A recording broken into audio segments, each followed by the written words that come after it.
다니엘서 8장 1절에서 14절입니다. 처음에 나 다니엘에게 나타난 환상 이후에 벨사살 왕의 통치 제3년에 한 환상이 곧 내게 나타나매 내가 환상 속에서 보았노라. 그것을 볼 때 내가 엘람 지방의 수산궁에 있었는데 내가 환상 속에서 보며 울레 강가에 있었노라.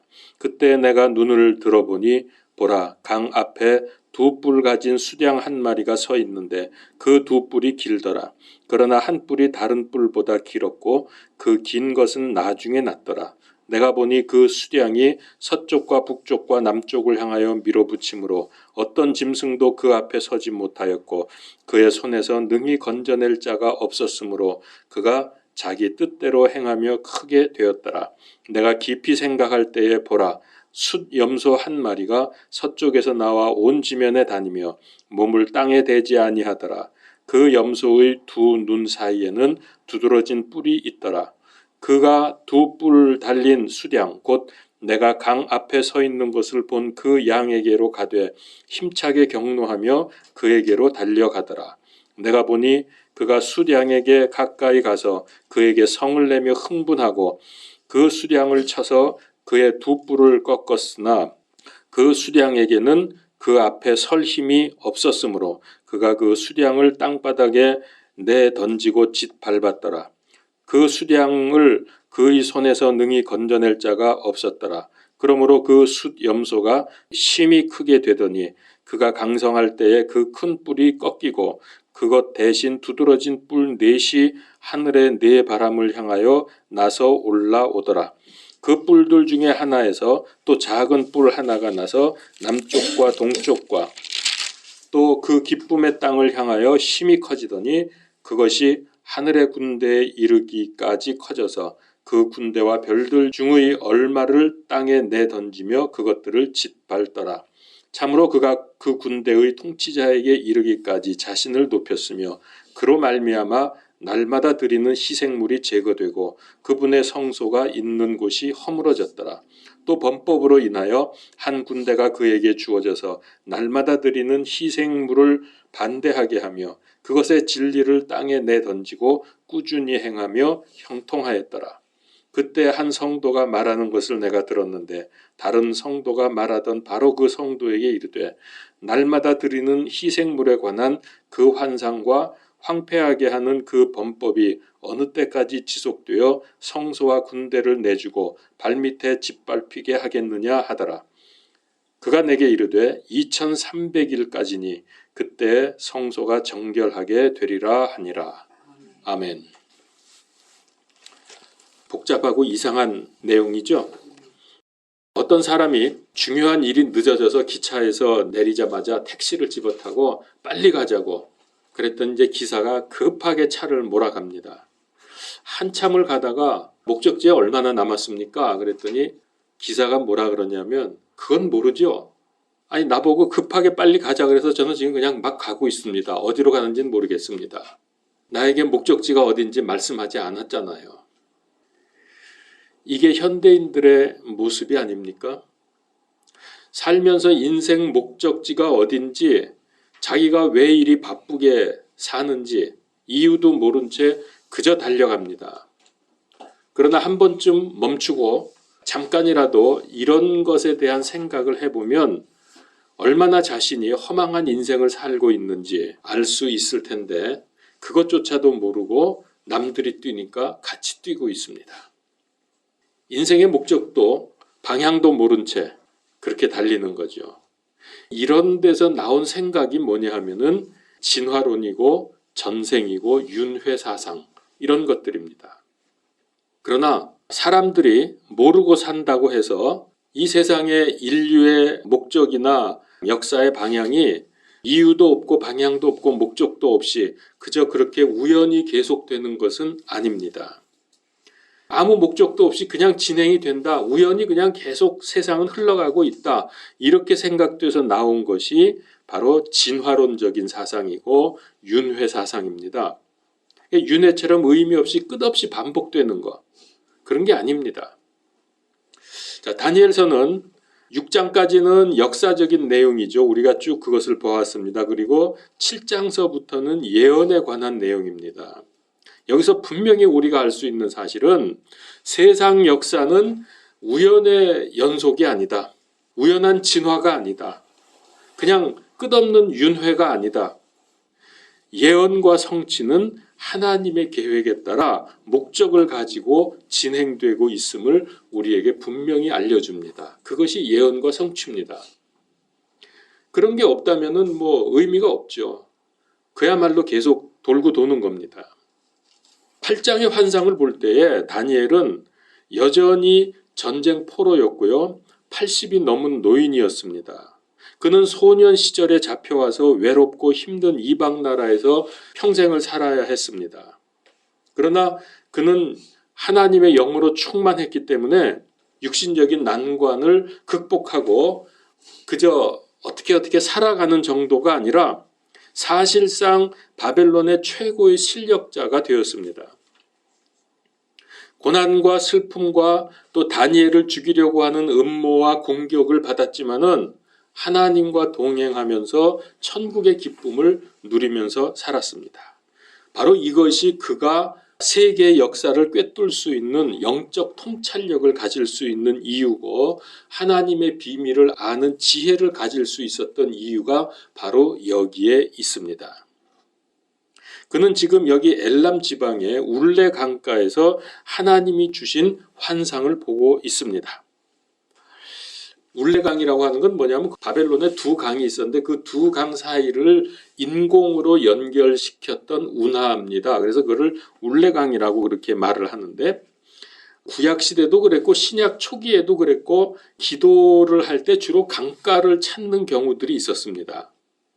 바울도 그래서 강가에 가서 기도하러 갔다가 만난 사람이 누구였죠? 루디아죠. 여기 구약에서도 그렇고요. 그래서 이 울레 강가에 다니엘이 간 이유는 기도하러 간 것이 거의 확실하다고 생각이 됩니다. 그래서 그는 기도하는 중에 하나님의 환상, 계시를 보게 됩니다. 쉬지 말고 기도하라는 말씀대로 기도는 중단하지 말아야 합니다. 사무엘이 기도에 관한 중요한 말씀을 했죠. 자기는 기도를 쉬는 죄를 범하지 않겠다. 이런 말을 했어요. 참 멋있는 말입니다. 정말 우리가 그렇게 기도 생활을 해야 됩니다. 그러니까 사무엘은 기도를 쉬는 것은 죄라 그랬어요. 제가 청년 시절에 이 말씀을 보면서 굉장히 감동을 받았어요. 야, 그렇다. 그런데 또 한편으로는 아무리 그래도 그렇지 기도 안 하는 게 죄가 되나? 죄 짓는 것도 아니고 기도 안 했다고 그게 죄인가? 좀 이건 심하다라고 하는 생각을 한 적이 있었습니다. 그러나 세상과 복음과 성경과 그리고 저 자신을 알아가면서 이 말씀이 맞다는 확신을 갖게 되었습니다. 왜냐하면 기도를 쉬면은 마귀가 공격할 틈이 생기고 마귀는 그 틈을 놓치지 않고 공격해 오게 되고 공격의 통로가 생겼으니까 그러면 죄를 짓게 되는 거예요. 그래서 기도를 쉬게 되면 그거는 곧 죄와 연결이 되는 것입니다. 이 말씀과 기도는 하나님과 통하는 유일한 통로입니다. 무조건 여러분 영적 생활에 성공을 하십시오. 이래서 안 되고 저래서 안 되고 조건을 달 수가 없어요. 그래서 무조건입니다. 어떤 경우에도. 자, 그런데 말씀을 보고 기도할 때 여러분 영적 생활할 때 기쁨이 있습니까? 이 시간이 아주 좋습니까? 그래야 지속이 되죠. 만약에 성경을 읽는데 성경 읽으면서 이거 시간 낭비 같은 생각이 들고 기도를 하는데 무척 부담스럽고 이거 안 할 수도 없고 자꾸 하려니까 만약에 이런 식이라고 하면 여러분 어떻게 영적 생활을 지속하겠습니까? 그렇게 되면은 결심했다가 무너지고 또 결심했다 무너지고 이게 반복이 될 겁니다. 만약에 그렇다고 하면 먼저 영적 생활의 기쁨을 알 수 있도록 하나님께 기도하십시오. 그러니까 이게 의무로 억지로 해가지고는 지속도 안 되고 그리고 해도 하나님 앞에 별로 의미가 없지 않습니까? 억지로 하고 있는데 그 하나님이 기뻐 받으시겠습니까? 그러니까 만약에 그런 상황이라고 하면 여러분 먼저 영적 생활의 기쁨을 알게 해달라고, 하나님 내가 영적 생활의 기쁨을 갖게 해달라고 그렇게 기도를 하십시오. 그러면서 나와 가정과 세상이 그냥 그렇게 굴러가는 것이 아니구나, 하나님의 완벽한 계획과 절대 주권에 속해 있다는 것을 우리는 알 수 있도록 또한 기도를 해야 합니다. 이게 믿어져야 돼요. 그래서 하나님의 말씀을 읽을 때 시간에 쫓기면서 이거 빨리 오늘 한 장 읽고 이거 빨리 끝내고 뭐 해야지 이렇게 생각하지 마시고 성경을 읽으시면서 말씀이 얼마나 송이꿀보다 더 단가 하는 그 기쁨이 있어야 돼요, 우리에게. 이게 없이는 지속할 수가 없다니까요. 그래서 이 기쁨을 내가 체험하게 해달라고 기도하십시오. 그러면 저절로 말씀 생활, 기도 생활이 될 것입니다. 하나님의 말씀 못 듣고 기도 안 하는 것이 영적으로 얼마나 큰 손해인지 여러분 알아야 돼요. 그거 알게 되면 안 할 수가 없죠. 얼마나 큰 손해인데. 점점 깊은 영적 생활 속으로 들어가면서 여러분 전혀 새로운 삶을 살게 될 것입니다. 육적으로 겉으로 보이는 것은 변화가 없을지 몰라도 내 안에 내 속의 마음과 생각, 내 영적인 상태는 아주 달라집니다. 이 영적 생활의 놀라운 축복이죠. 다니엘은 영적 생활하는 중에 놀라운 환상을 보게 됩니다. 그래서 거기 보니까 뿔 달린 양이 나오고 뿔 달린 염소의 환상을 보았죠. 자, 이때가 언제냐면은 바벨론이 메데 페르시아에게 무너지기 좀 전입니다. 여기 성경에 보니까 벨사살 왕 3년, 이때는 기원전 551년입니다. 정확히 하진 않습니다만 학자들마다 조금씩 다르지만은 기원전 551년경. 자, 그런데 여기 7장에서 우리가 봐왔지만은 7장에서 네 짐승의 환상이 있었죠. 표범도 나오고 곰도 나오고 뭐 그런 것들. 네 짐승의 환상을 받고 이제 우리가 8장으로 지금 넘어왔는데, 근데 여러분 사실은 7장과 8장은요 거의 비슷한 내용입니다.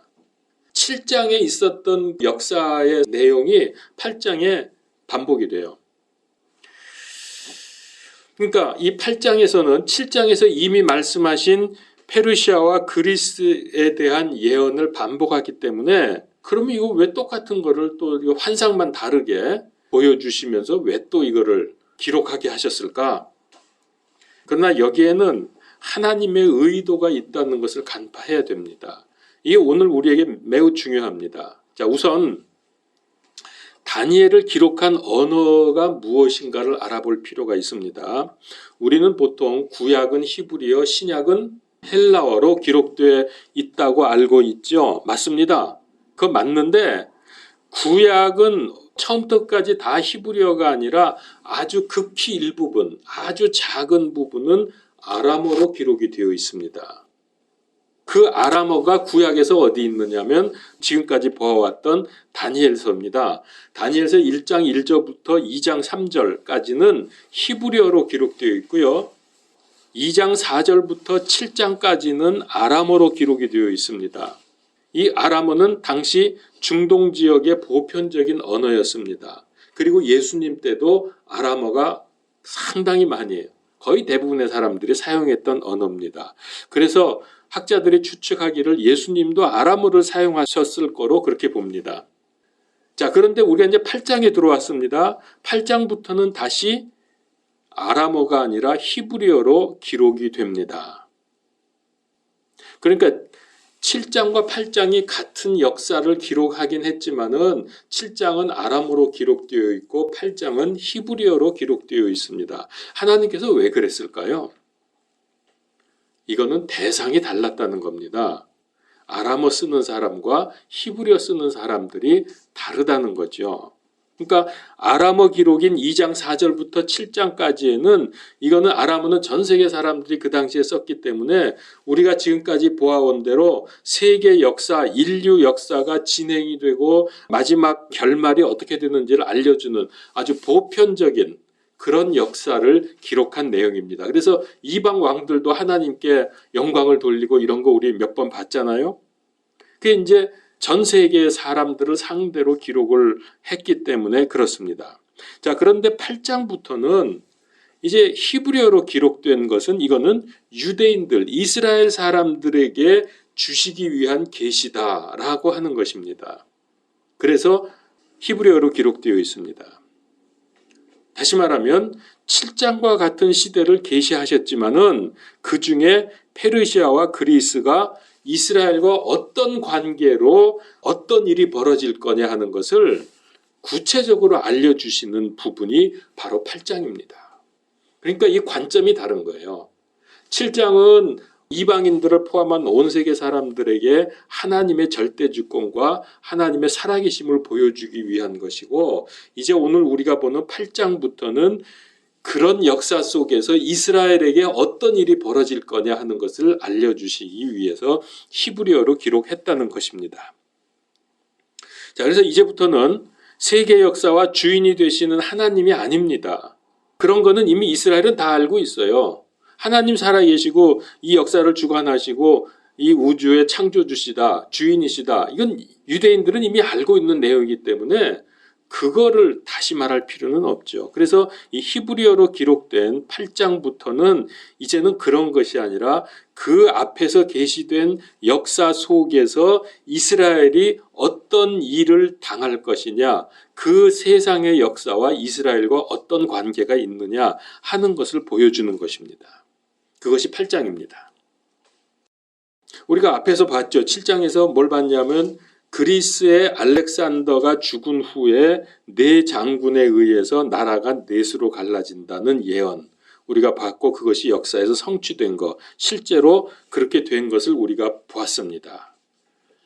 자, 그런데 이제 8장 중에서도 9절서부터는 단순히 역사에 대한 그런 예언을 넘어서 네 나라로 갈라졌는데 그 네 나라 중에 하나가 이스라엘을 어떻게 괴롭히고 정복할 것인지 이제 이스라엘을 중심으로 기록을 하는 거죠.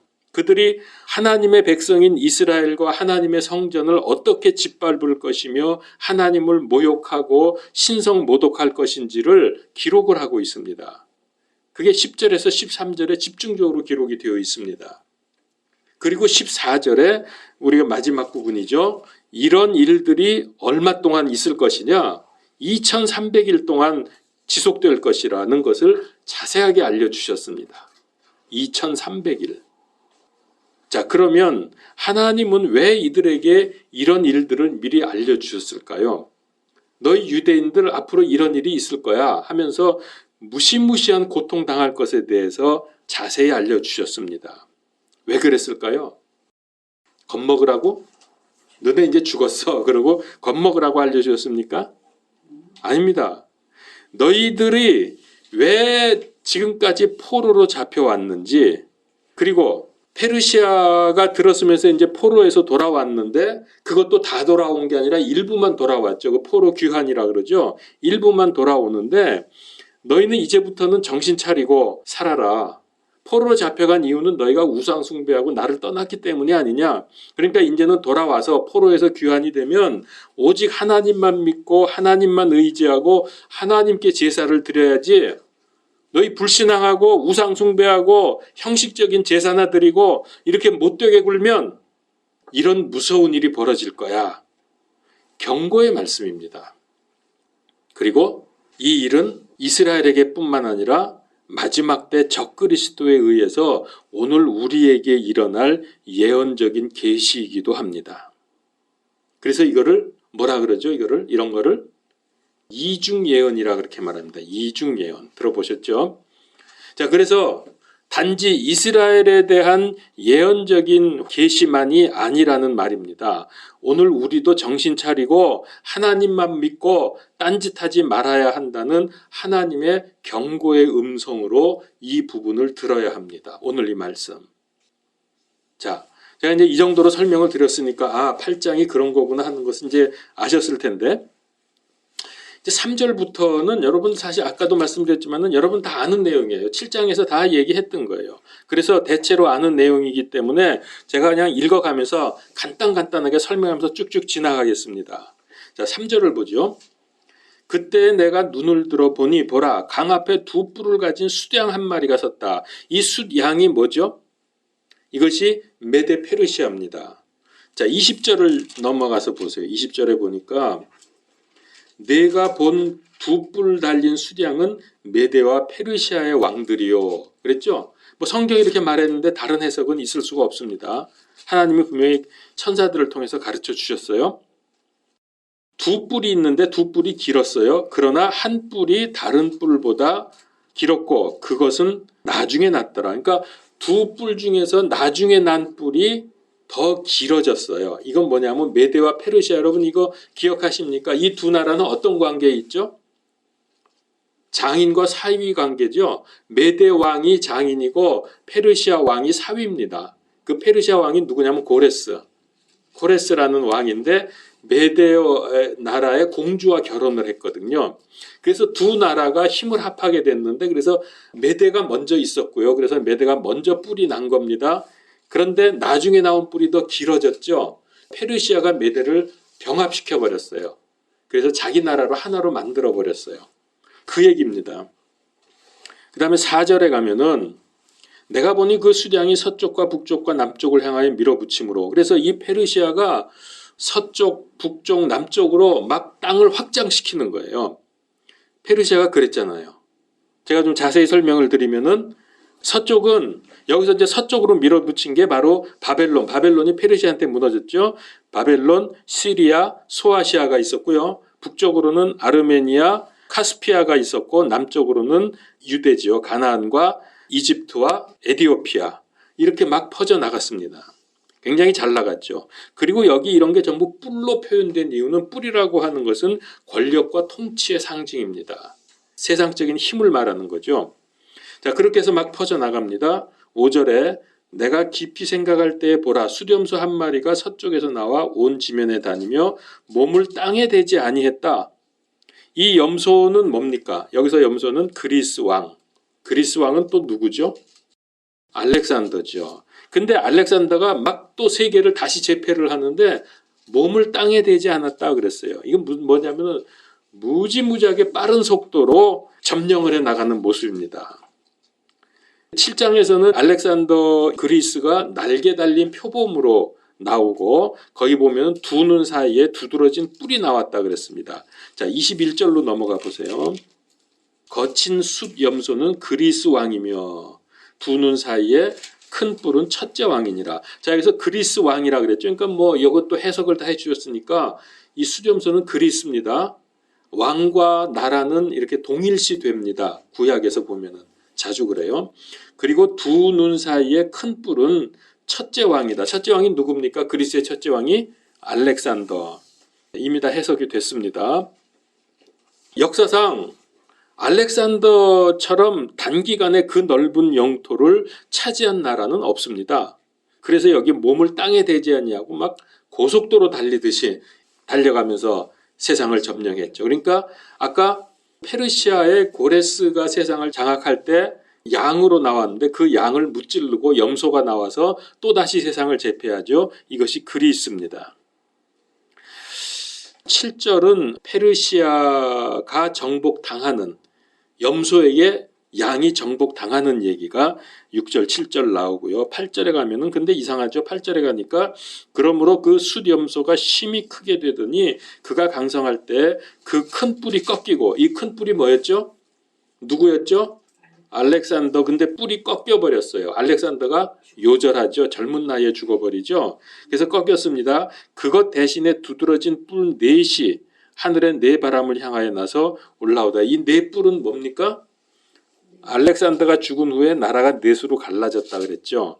예, 이제 그거 다시 반복을 하고 있는 거예요. 8절에서. 자, 그러니까 7절에서는 머리 넷 달린 표범, 네 나라인데요. 네 나라가 영토 확장을 위해서 이제 또 전쟁을 서로 벌립니다. 그러니까 네 나라로 나눠진 것까지는 좋은데 네 나라가 서로 싸우는 거예요. 영토를 넓히기 위해서. 근데 이 네 나라가 굉장히 땅이 넓었거든요. 넷으로 나눠졌어도 땅이 엄청 넓었어요. 제가 이거 지금 지도를 보여줄 수가 없어서 그런데 하여튼 유럽과 이 중근동과 북아프리카까지 전부 다 그걸 넷으로 나눴기 때문에 아주 넓었거든요. 근데 싸우는 거예요. 더 넓어지려고. 저는 이걸 보면서 타락한 인간의 본성. 아니, 그 넓은 땅에서 행복하게 서로들 잘 살고 사이좋게 살면 얼마나 좋아요. 근데 그걸 뺏어 먹겠다고 싸우고 죽이고 뭐 도망 다니고 이러고들 있어요. 자, 이게 타락한 인간의 모습이 아니고 뭐겠습니까? 자, 그런데 성경의 이런 예언들을 역사가 다 지나간 후에 우리가 볼 때는 그랬구나. 그런가 보다 하겠지만은 다니엘 입장에서 볼 때 앞으로 몇백 년 후에 일어날 일들을 하나님이 환상으로 보여주셨다. 여러분 생각해 보세요. 지금부터 몇백 년 후의 일을 내가 환상으로 보게 됐다. 어떻겠어요? 이건 엄청난 일입니다. 굉장한 일이에요. 우리는 지나간 역사를 보니까 이렇게 그냥 덤덤하게 보고 있지만 이건 엄청난 일이거든요. 오죽하면은 하나님과 잘 통하던 영적인 다니엘이 7장 28절에도 보면은 안색이 변하면서 며칠을 알았다 그랬어요. 또 8장 27절에도 똑같습니다. 환상을 연거푸 봤잖아요. 7장 환상 보고 8장 환상을 봤는데 8장 보고도 27절에 보니까 또 놀래가지고 기겁을 한 거예요. 자, 그래서 하나님이 7장에 이어서 8장의 역사를 반복한 핵심적인 이유가 뭐냐? 그게 이제 이 9절부터 나옵니다. 9절을 보죠. 여기. 그 뿔들 중에 하나에서 또 작은 뿔 하나가 나서 남쪽과 동쪽과 또 기쁨의 땅을 향하여 힘이 커졌다. 자, 그 뿔들 중에 하나, 그러니까 네 뿔이 나왔죠. 나라가 넷으로 갈라졌는데 그 중에 한 나라가 남쪽과 동쪽과 기쁨의 땅을 향해서 막 진격을 해서 땅을 넓혀갑니다.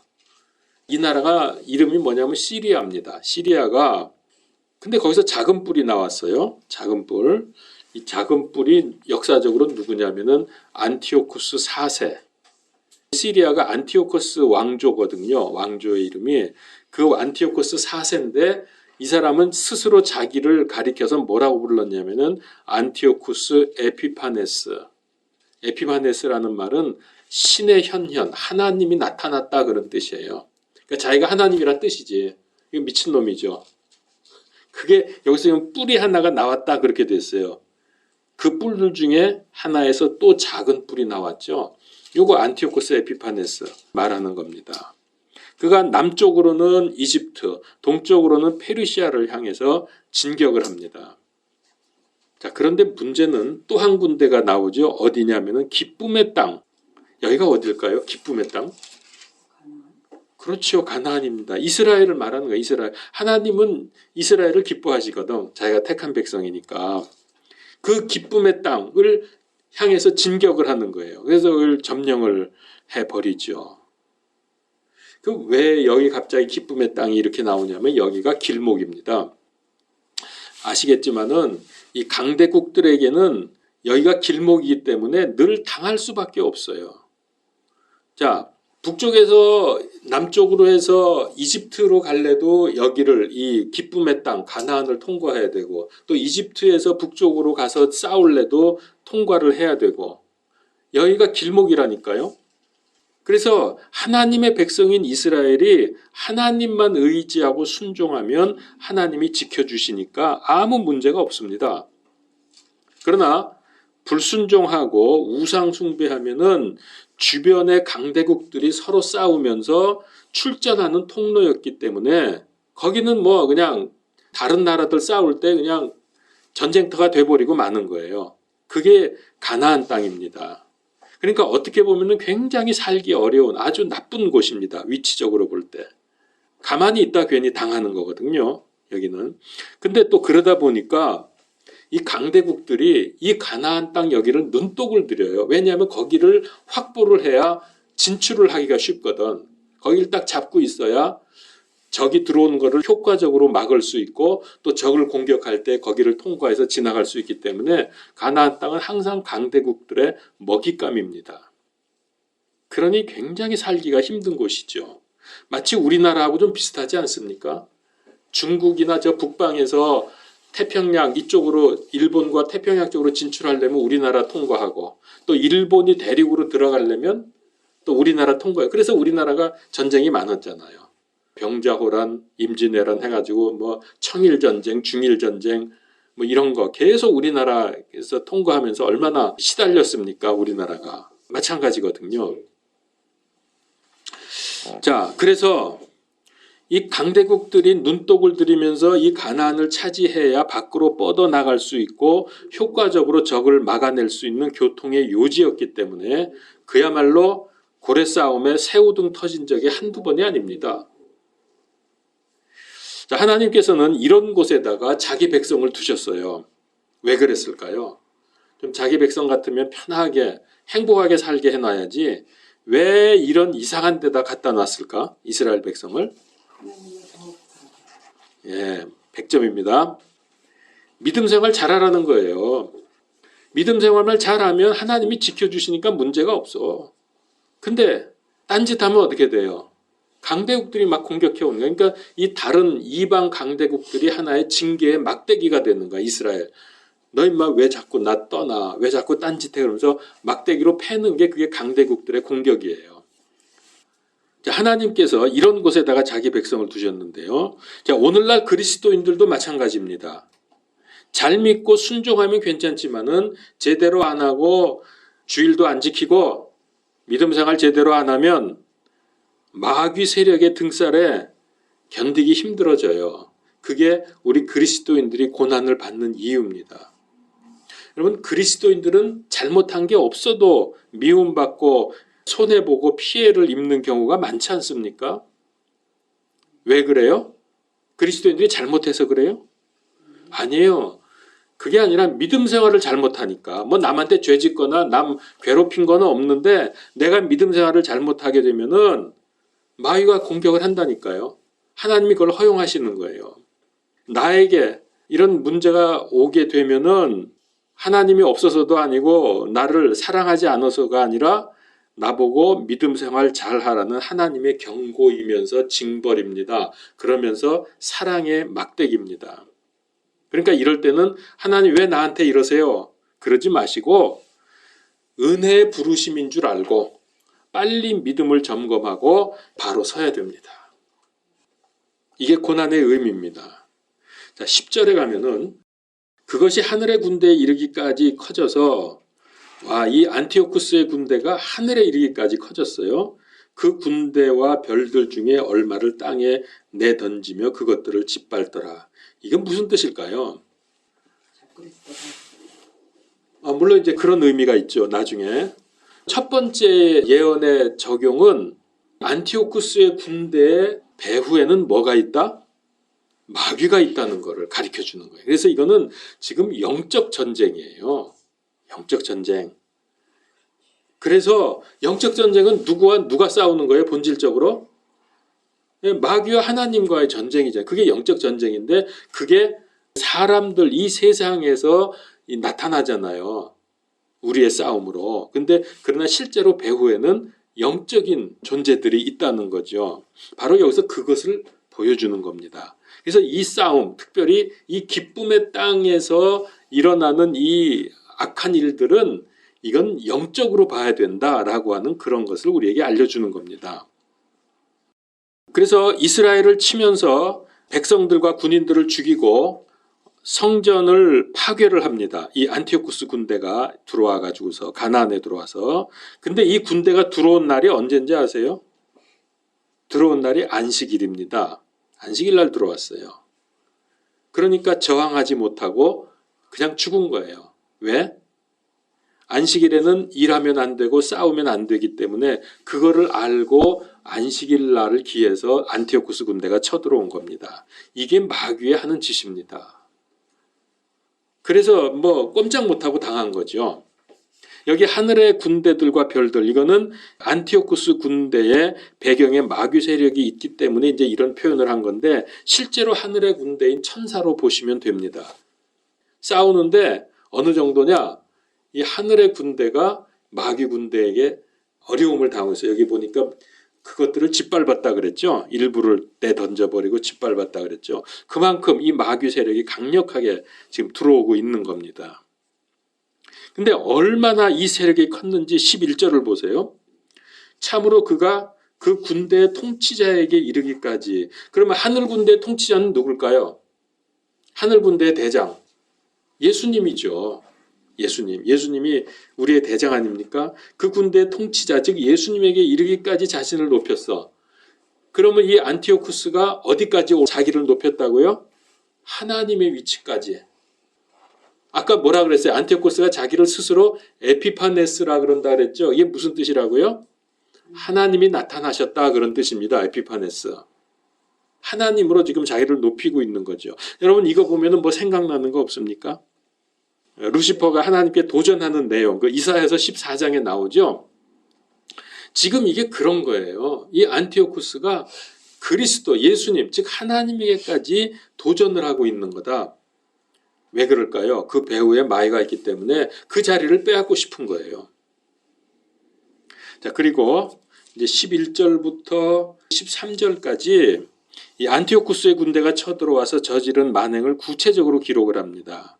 자, 이들은 가나안을 친 이유가 물론 땅의 점령도 있지만은 마귀의 하수인이기 때문에 그때 세상을 장악했던 그리스와 헬라 문화 안으로 유대인들을 끌어들임으로 해서 하나님의 백성의 정체성을 무너뜨리려고 하는 게 마귀의 계획입니다.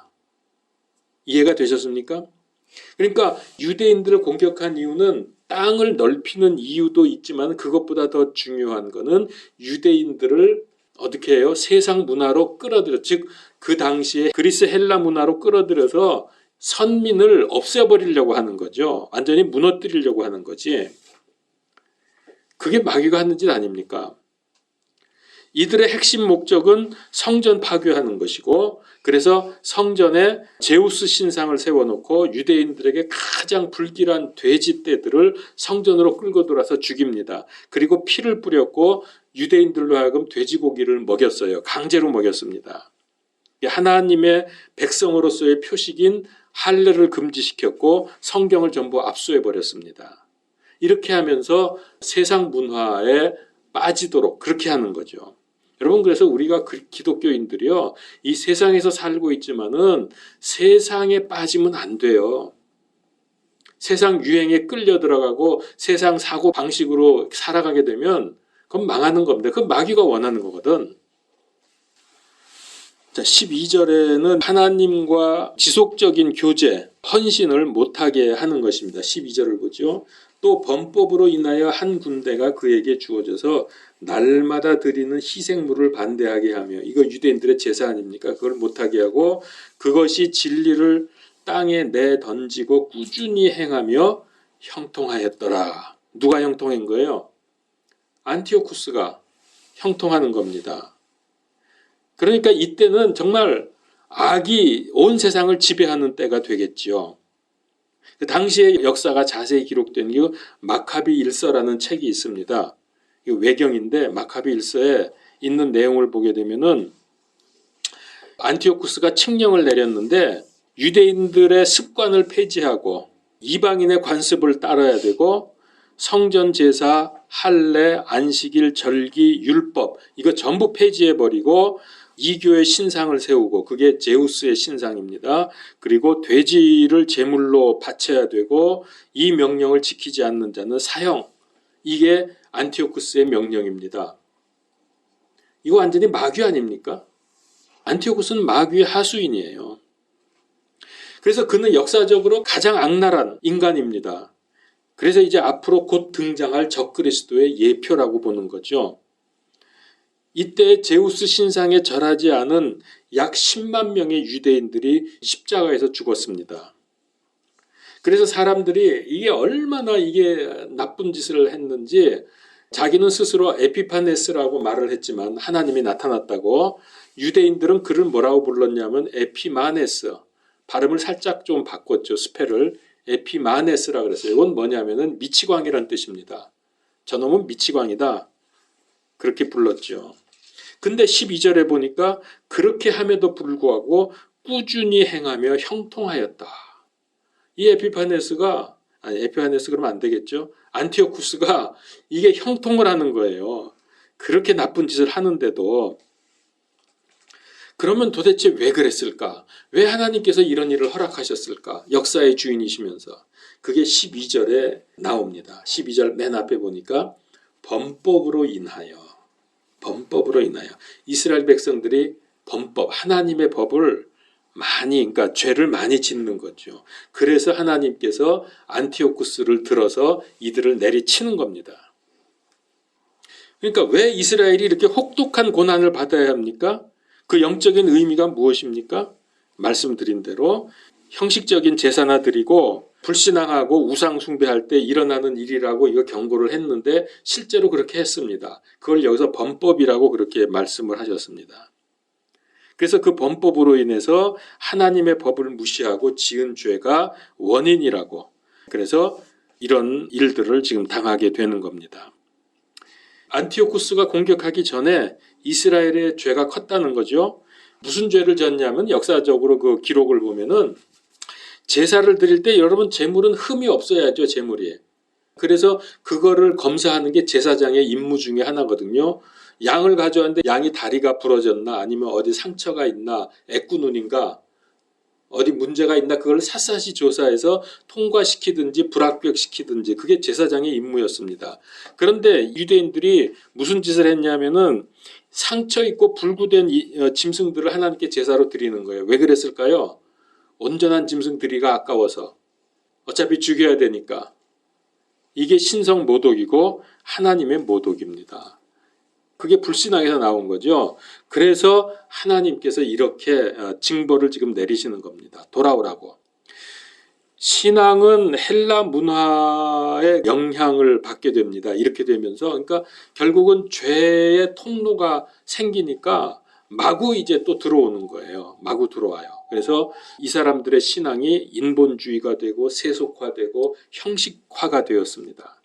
그 순수한 신앙을 잃어버리고 그게 골마 터져가지고서 영적인 대수술을 안 할 수가 없었습니다. 그래서 그 수술 작업이 드디어 하나님께서 안티오쿠스를 심판의 막대기로 세워서 이스라엘을 징계하는 것이죠. 그러나 이것은 단순히 징계로 끝나는 게 아니죠. 하나님께서 택한 백성을 택한 백성답게 만들기 원하시는 겁니다. 올바르고 순수한 믿음을 갖도록 연단시키는 과정이라고 보시면 됩니다. 오늘 우리에게도 적용이 되겠죠?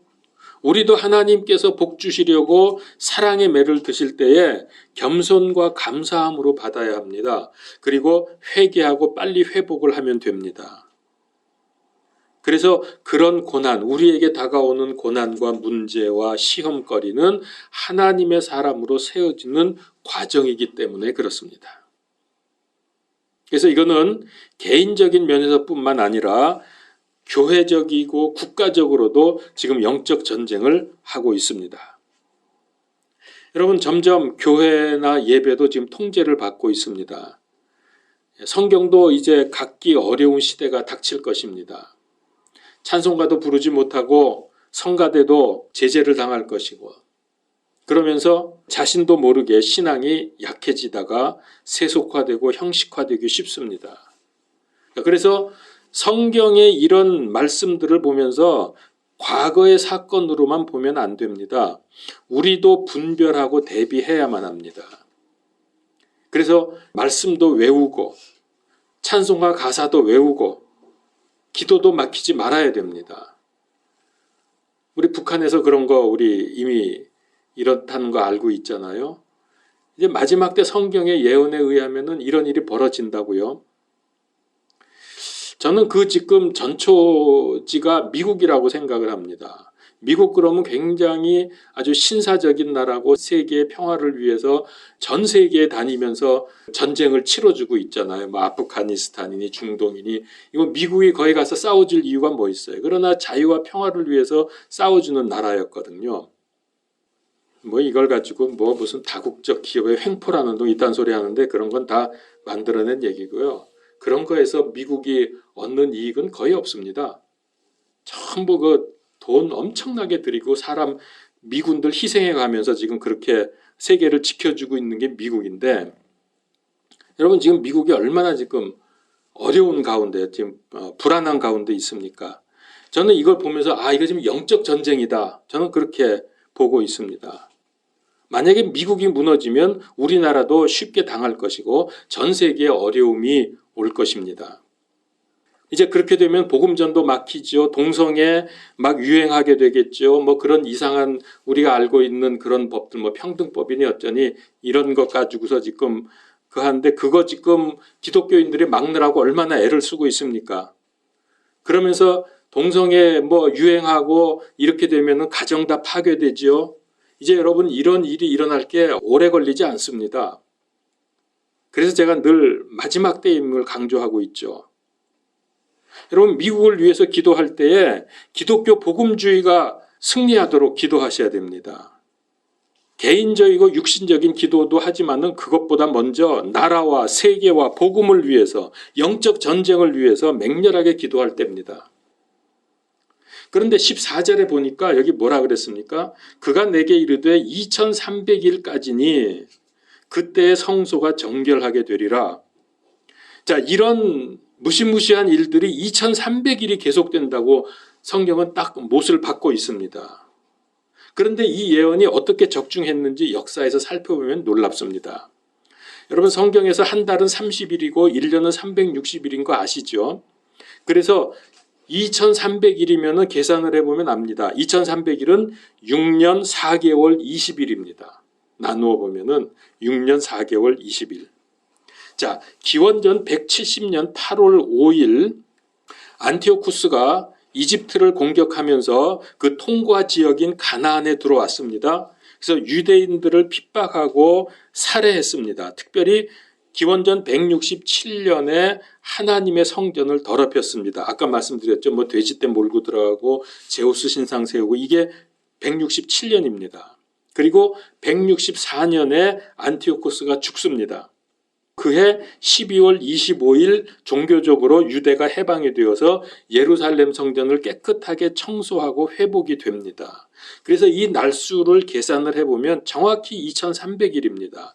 언제부터 언제냐면은 기원전 170년 8월 5일부터 164년 12월 25일까지 날수를 계산하면은 2300일입니다. 너무나 놀랍죠? 유대인들이 성전을 회복하는 데는 여러분 어떻게 싸웠는지 아세요? 이 유대인들 중에서 이 시리아군 그러니까 안티오쿠스 군대하고 싸울 때 게릴라전을 폈습니다. 게릴라전을 많이 하죠. 현대에도. 아마 유대가 안티오쿠스 군대를 상대해서 싸울 때 그 게릴라전이 아마 효시가 된 것 같습니다. 이들은 낮에는 산속 동굴에 들어가서 낮잠 잡니다. 그리고 어두워져서 밤이 되면 살금살금 기어나와서 그 시리아 군대를 무척 괴롭혔어요. 그러니까 숫자적으로는 비교가 안 되면서도 적은 수가 밤에 나와서 살금살금 나와서 치고 도망가고 뭐 불지르고 도망가고 때리고 도망가고 이러니까 이게 보통 괴로운 게 아니에요. 이 시리아군의 입장에서는. 그게 게릴라전입니다.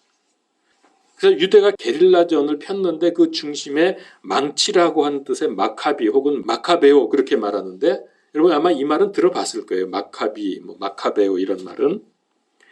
그 핵심이 마따디아스 제사장의 5 아들이 있었습니다. 그 제사장에 5 아들이 있었는데 이 5 아들이 중심이 돼서 게릴라전을 핀 거예요.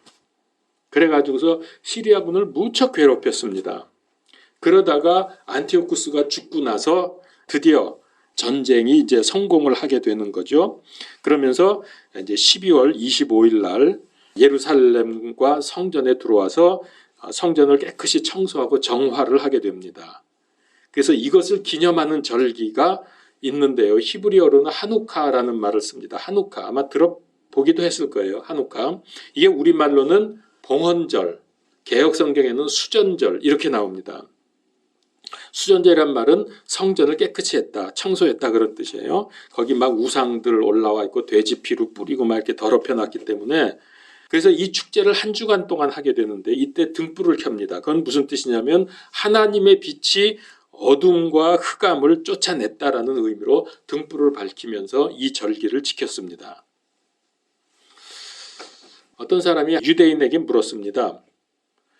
유대인들이 또 핍박을 당한다면 어떻게 되겠습니까? 그러면 우리 달력에 축제 절기가 하나 더 생길 것입니다. 이렇게 답변을 합니다. 여러분, 이거 맞습니다. 핍박을 당하면 그게 축제로 연결이 됩니다. 그러니까 핍박으로 무너지는 게 아니라 하나님의 축복을 누리게 된다는 말이죠. 근데 역사적으로 보면 정말 그랬어요. 이집트에서 모진 핍박을 받았지만은 출애굽하면서 뭐가 생겼죠? 무슨 절기? 출애굽할 때 유월절이 생겼죠. 하만이 이스라엘 민족을 말살시키려고 하면서 온갖 수작을 부렸지만은 모르드게와 에스더의 활약으로 무슨 절기가 생겼죠? 부림절이 생겼습니다. 지금 오늘 말씀에서도 이 안티오쿠스 군대가 성전을 다 더럽히고 신성 모독했을 때 이것 때문에 봉헌절 혹은 수전절, 한우카가 생겼단 말입니다. 바로 그 얘기입니다. 이런 고통과 고난이 오게 되면 그것은 결국 우리에게 축복과 기쁨으로 오게 된다. 이게 신앙의 위력입니다. 믿음의 위력입니다. 하나님의 백성을 핍박하고 괴롭히면은 그 괴롭히는 그 사람이나 그것들은 반드시 무너지지만은 하나님의 백성에게는 오히려 축복이 옵니다. 이것이 다니엘의 주제입니다. 그동안 다니엘과 세 친구들이 얼마나 많은 고난을 당했지만 거기서 계속 승리하면서 이방인들이 하나님을 믿게 되는 일들이 벌어졌었죠. 바로 이게 다니엘의 주제고 성경의 메시지입니다. 모든 사건, 모든 역사는 하나님의 절대 주권에 의해서 이루어진다는 것을 여러분 꼭 명심하시기 바랍니다. 잠깐 악이 승리할 수 있지만은 그런 것처럼 보이지만은 최후의 승리는 하나님이고 하나님의 백성에게 주어진다는 것. 그래서 감사와 담대한 믿음으로 늘 주 안에서 승리하시기를 축원합니다. 기도하겠습니다. 살아계신 하나님 아버지 감사합니다. 오늘도 우리에게 주신 말씀으로 인하여 구약의 말씀이 어떻게 적용되고 우리의 교훈으로 신앙의 교훈으로 받아들여야 할지를 알게 하신 것을 감사합니다. 하나님의 말씀은 1.1획도 틀림없이 다 성취된다고 하신 것 우리가 역사적으로 보고 믿습니다. 이제 우리가 이 말씀을 통해서 마지막 때를 잘 준비하고 하나님의 백성으로서 승리하는 삶이 되게 하여 주옵소서. 무엇보다 영적인 삶을 살게 하여 주시옵소서. 예수 그리스도 이름으로 기도하옵나이다. 아멘.